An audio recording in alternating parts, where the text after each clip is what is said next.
কাসেম নামক একটা লোক, সে ইমাম মাহদি দাবি করছে। এই ব্যাপারে আপনার কি মতামত?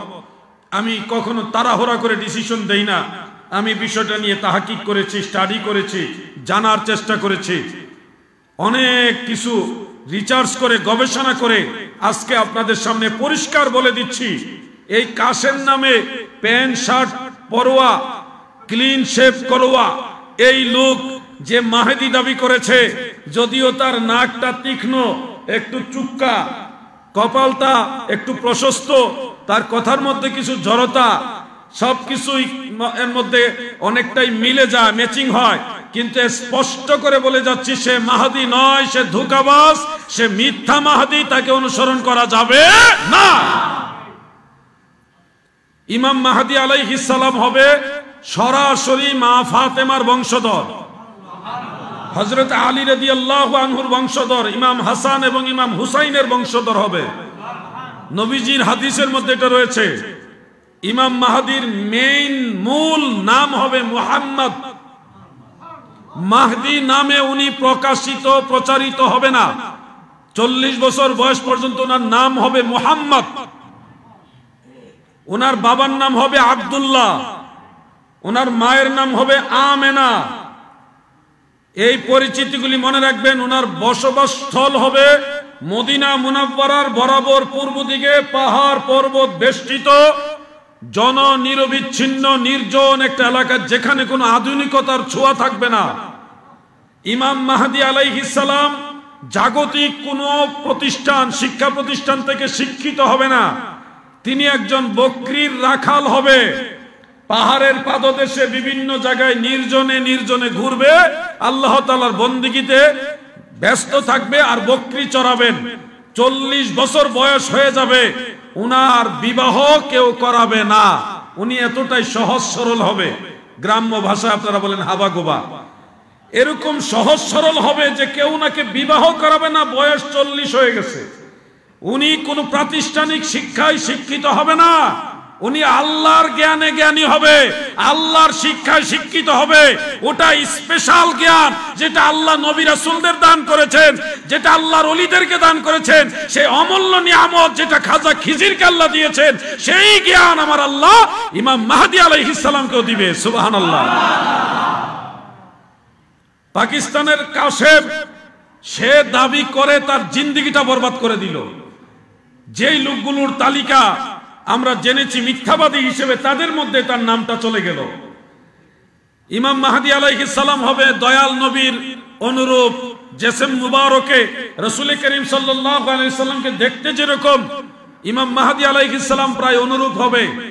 নবীজির যেমন কানের লতি মুবারক পর্যন্ত অনেক ক্ষেত্রে কাঁধ শুয়ে যায় এরকম লম্বা চুল মুবারক ছিল, ইমাম মাহদি আলাইহিস সালামের ওরকম চুল থাকবে। ইমাম মাহদি আলাইহিস সালামকে চিনার জন্য এগুলো আপনারা জেনে রাখেন, না হয় আপনারা কোন সময় কোন বিপদে বিভ্রান্তির মধ্যে পড়ে যান বলা যায় না। দয়াল নবীজির যেমন জান্নাতি দাড়ি মুবারক, নুরানি দাড়ি মুবারক ছিল, ইমাম মাহদি আলাইহিস সালামের সিল্কি খুব চমৎকার জান্নাতি নুরানি দাড়ি মুবারক থাকবে। পাকিস্তানের কাসেম নামক ওই লোকের দাড়ি নাই, ক্লিন শেভ করে, নাক সুক্কা হইলে ইমাম মাহদি। তাহলে তো আমরা বাংলাদেশে বহু মাহদি আছে, এখানে তো নাক সুক্কা ওলা মাহদি পাওয়া যাইব। সুক্কা নাক আর কপাল বড় হইলে মাহদি হয়ে যায়। ইমাম মাহদি আলাইহিস সালামের ব্রু চিকন হবে, মোটা হবে না, চিকন হবে, অনেক সুন্দর হবে। এই দুইটা ব্রুর মাঝখানে চিকন একটা রেখা একটার একটার সাথে ম্যাচিং হবে। এই জিনিসটা ওনার চেহারা মোবারককে আরো বেশি সৌন্দর্যমণ্ডিত করবে। সুবহানাল্লাহ। এগুলি মনে রাখবেন আপনারা। ইমাম মাহদি আলাইহিস সালামের কানের লতি হবে স্বাভাবিকের তুলনায় একটু লম্বা বড়। ওনার হাত আর কাঁধ, ওনার কাঁধ হবে এরকম উঁচু এবং তীক্ষ্ণ, সিনা হবে প্রশস্ত, এবং ওনার হাত স্বাভাবিক হাতের তুলনায় একটু বড় হবে, লম্বা হবে। ওনার আঙ্গুলগুলিও লম্বা হবে। উনি যখন হাঁটবে, ওনার সাথে হেঁটে কেউ পারবে না। সুবহানাল্লাহ বলেন। বিভিন্ন হাদিসের সারাংশ আমি আপনাদের এইভাবে তুলে ধরছি। কোন কথা মুসলিম শরীফে আছে, কোনটা আবু দাউদে, কোনটা বুখারীতে, কোনটা আল ফিতানে, কোনটা ইবনে মাজাহ। সব হাদিস যতটুকু স্টাডি করার সুযোগ হয়েছে সবগুলি কথা আমি সহজ করে সারাংশ হিসেবে আপনাদের সামনে এইভাবে তুলে ধরছি। ইমাম মাহদী আলাইহিস সালাম যেখানে দাঁড়াবে সবার চেয়ে উনাকে বেশি লম্বা দেখা যাবে। উনি কথা বলার সময় মুখে তুতলাবে, কথা মুখের মধ্যে বেজে যাবে, যার কারণে অভ্যাসজনিত কারণে উনি উরাতের উপরে এইভাবে আঘাত করবে। কেন মুখে কথা বেজে যায়? ইমাম মাহদী বাংলাদেশ আর ভারত পাকিস্তানে বাড়ি হবে না। ইমাম মাহদীর বাড়ি হবে মদিনা শরীফের পূর্ব দিকে, পাহাড় পর্বত বেষ্টিত একটা এলাকায়।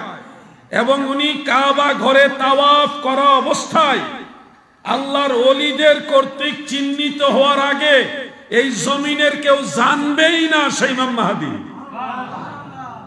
এই পয়েন্টটা মনে রাখবেন।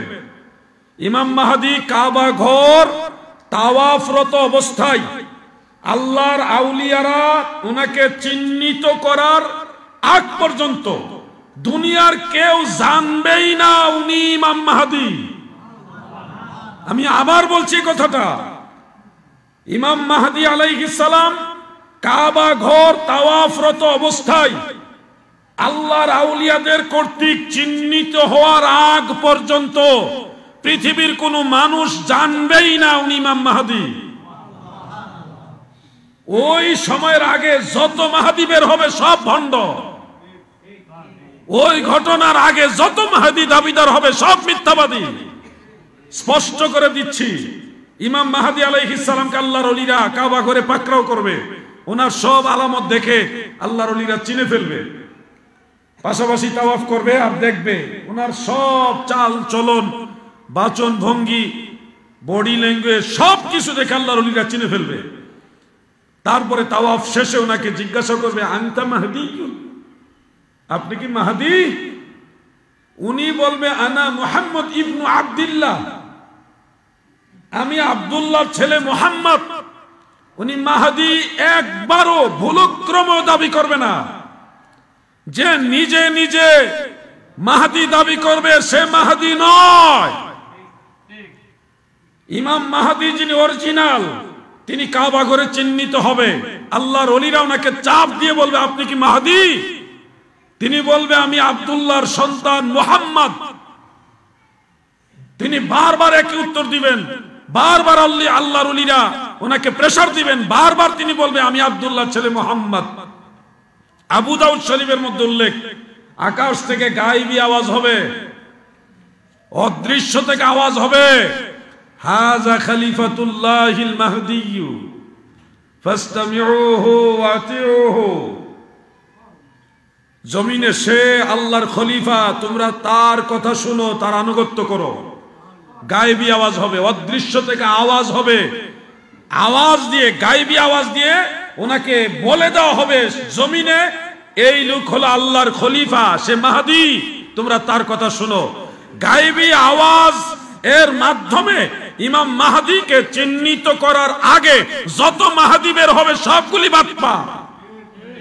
খবরদার মুসলমান, এই বিষয়টা নিয়ে আমি এতদিন কথা বলি নাই, আপনাদেরকে সতর্ক করে দিচ্ছি।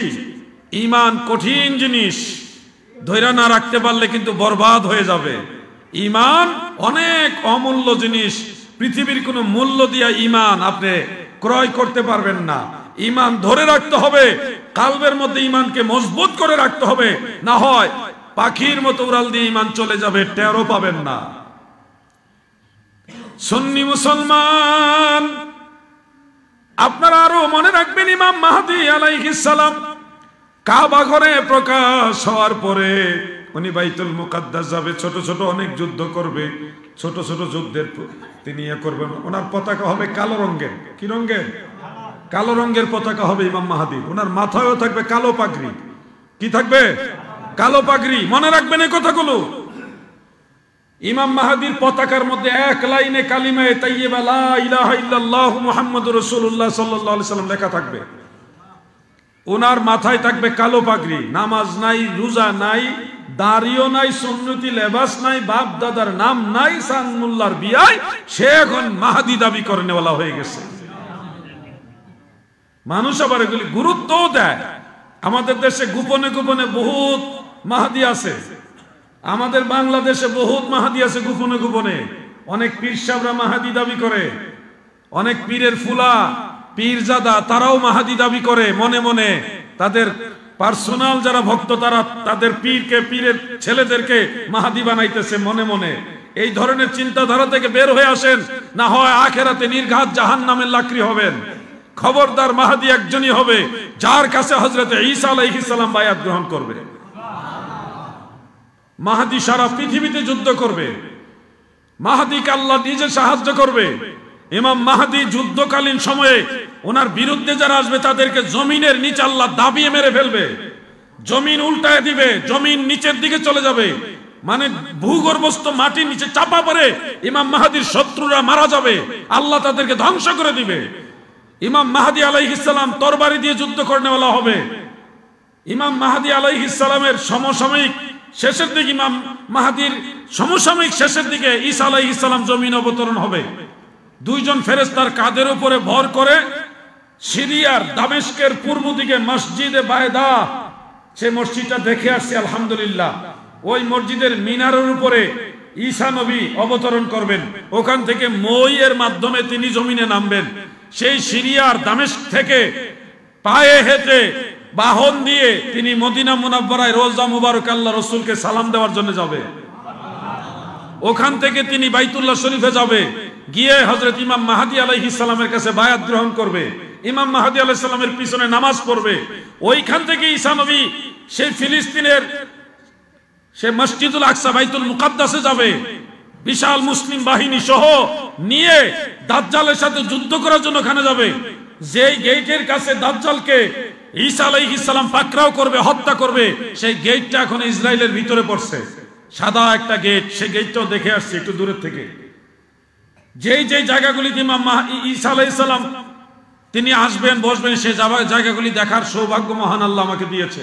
আপনাদেরকে সতর্ক করে দিলাম, ডানে বামে ঘুরবেন না, চোখ বন্ধ করে মদিনাওয়ালাকে ভালোবাসেন। সময় হলে আকাশে চাঁদ উঠলে সবাই দেখবেন। ইমাম মাহাদি কোনো গোপন জিনিস না, অটোমেটিক সারা পৃথিবীতে প্রচার হয়ে যাবে, অটোমেটিক সব মুসলমান তার দিকে ধাবিত হয়ে যাবে।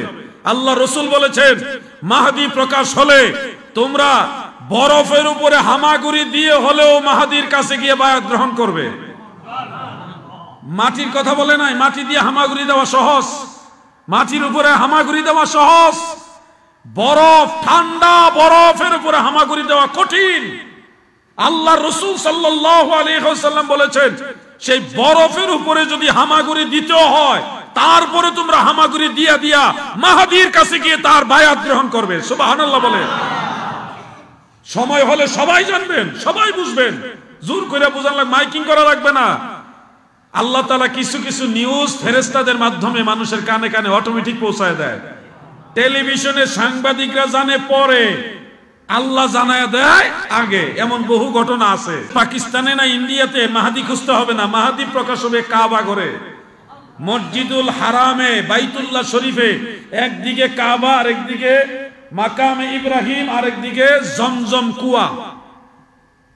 এই তিনটা জায়গার মাঝখানে ইমাম মাহাদি আলাইহিস সালাম দাঁড়াবে। যারা হাজী সাহেব দেখে আসছেন, জমজম কুয়াটা সবাই চিনে না।